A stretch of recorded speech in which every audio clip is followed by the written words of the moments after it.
In session 9 of Israel's prophetic journey, we are looking at redemption's opportunity. See, the children of Israel had the opportunity to be set free from the curse and the bondage of the law. It's interesting, as we've studied this series, that we have to learn the lessons that Israel experienced in their journey so that we don't make the same mistakes again. You see, we're just as human, just as fallible as ancient Israel was. But you see, when the children of Israel, after being in bondage for 1,500 years, and we were told that they were going to be in bondage. In Galatians 3:19, they were going to be in bondage until the seed of the covenant would set them free. That is the Messiah. But they went back into bondage. They've been set free from prison. But now in Galatians 3 and verse 3, the Apostle Paul says, "Are you so foolish? Having begun in the Spirit, are you now being made perfect by the flesh?" They wanted to go back to that old carnal, fleshly, religious nature instead of walking in the power of the Spirit of God.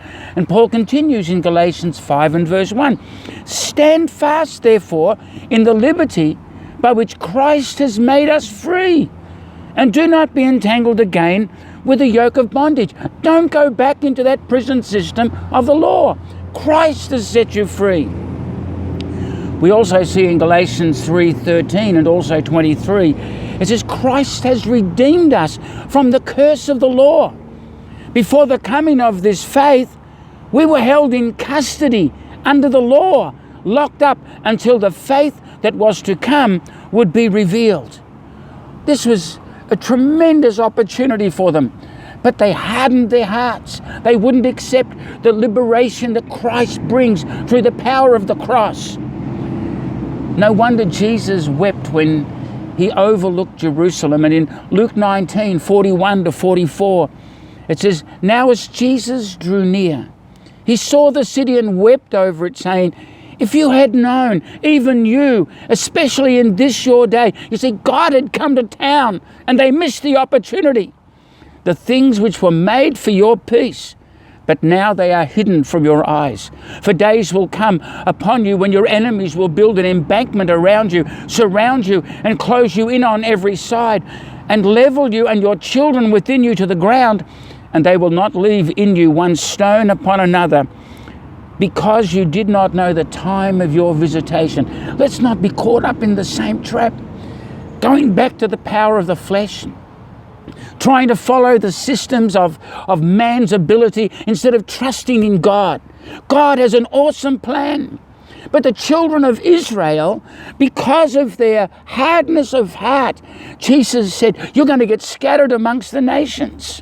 And in Luke 21:24, Jesus said, "They, Israel, will fall by the edge of the sword and be led away captive into all nations. And Jerusalem will be trampled by Gentiles until the times of the Gentiles are fulfilled."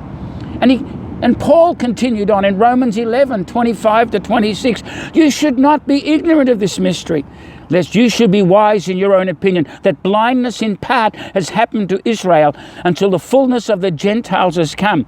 And so all Israel will be saved." Even though Israel was going to be scattered amongst the nations and God was going to bring them back again. But we see that there was an awesome promise in all of this. Because when it says that blindness in part has happened to Israel until the fullness of the Gentiles has come, and so all Israel will be saved. All of those who trust in Jesus Christ, who become the spiritual seed of Abraham, not only the natural seed of Abraham, but the spiritual seed of Abraham, joined together in the body of Christ. And tomorrow we're going to see a little bit more about this amazing promise that God has provided for us. God bless you.